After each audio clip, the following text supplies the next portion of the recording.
జరుగుతున్నటువంటి ముస్లిం మైనారిటీ సోదరులు సర్కాజీ పిలుపు మేరకు రాయచూటి ఠాణా సర్కిల్ నుండి అదేవిధంగా తహసీల్దార్ కార్యాలయం వరకు వివిధ ప్రజా సంఘాలు మైనారిటీ సోదరులు పెద్ద సంఖ్యలో తహసీల్దార్ కార్యాలయంకు రావడం జరిగింది. ప్రధానంగా ఇక్కడ జరిగినటువంటి రాయచూటి ప్రాంతానికి జరిగినటువంటి అన్యాయం పైన ఇక్కడున్నటువంటి యువకులు అందరూ కూడా కదిలి పెద్దలు కార్మికులు ఘర్షకులు అందరూ కూడా ఈ ప్రాంతం రాజధానికి 3 సంవత్సరాలుగా రాజధానిగా కొనసాగుతూ ఉంది. మరి 3 సంవత్సరాల కాలంలో ఎటువంటి అభివృద్ధి జరగలేదు. ఇందుకు నిదర్శనం కడప బెంగళూరు రైల్వే లైన్ను గాలికి వదిలేశారు. ఈ ప్రాంతంలో చిన్నమండెం నుండి మొదలు పెడితే మదనపల్లి వరకు టమోటా వండుతూ ఉంది. సంబేపల్లి నుండి మొదలు పెడితే పీలేరు వరకు టమోటా వండుతుంది. మరి ఈ 18 నెలల కాలంలో మీరు ఏమైనా టమోటా జ్యూస్ ఆధారిత పరిశ్రమ ఏమైనా పెట్టారా? గతంలోనే మీరు హామీ ఇచ్చారు, ఇక్కడ పీజీ కళాశాల ఏర్పాటు చేస్తూ ఉన్నామని చెప్పి దానికి స్థల సేకరణ చేసి పీజీ కళాశాల అన్నారు. దాన్ని గాలికి వదిలేశారు. మరి ఈ పట్టణం దాదాపు ఇక్కడ ఈ రాయచూటి నియోజకవర్గంలో దాదాపు రైతాంగం అంతా కూడా వివిధ రకాల పంటలు పండించుకుంటూ ఆ పంటలకు గిట్టుబాటు ధర లేక ఇబ్బందులు పడుతూ ఉన్నారు. ఈ శీతల గిడ్డంగి కేంద్రాలు, కోల్డ్ స్టోరేజ్ కేంద్రాలను ఏర్పాటు చేసేదానికి మీరేమైనా ముందుకు వచ్చారా? కానీ రాయచూటి ప్రాంతంలో ఇప్పుడిప్పుడే అభివృద్ధి జరుగుతూ ఉంది. కలెక్టర్ కార్యాలయం ఏర్పడింది, జిల్లా ఎస్పీ కార్యాలయం ఏర్పడింది.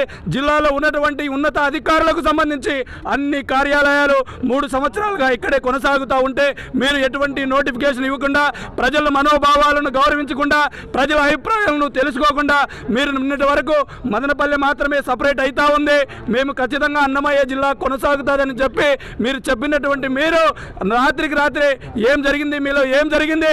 ఈ ప్రాంతంలో మీ పార్టీలకు సంబంధించి ఈ యొక్క ప్రజల వ్యతిరేకత ఉందా, లేకపోతే ఈ ప్రాంతం అభివృద్ధి జరగడానికి మీకు ఇష్టం లేదా తెలియదు. కానీ ఈ ప్రాంతాన్ని ముక్కలుగా చేసి చిత్తూరుకు ఒక నియోజకవర్గాన్ని, కడపకు ఒక నియోజకవర్గాన్ని, రాయచూటిని ఏకాకి చేసి మీకు ఎవరు లేరు ఒక నియోజకవర్గాన్ని ఎలా జిల్లా కేంద్రం చేస్తామని చెప్పి ఈరోజు సాక్షాత్తు ముఖ్యమంత్రి గారు చెప్పడం చాలా విడ్డూరంగా ఉంది.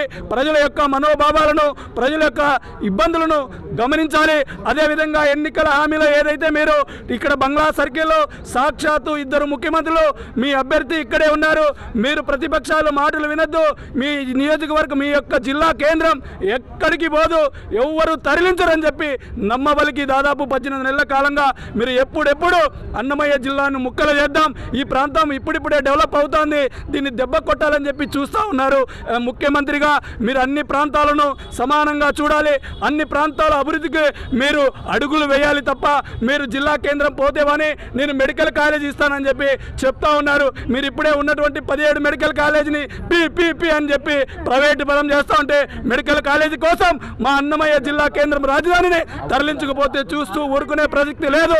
ఇక్కడ ఉన్నటువంటి ప్రజలు, కార్మికులు, కర్షకులు అందరూ ఏకమవుతారు.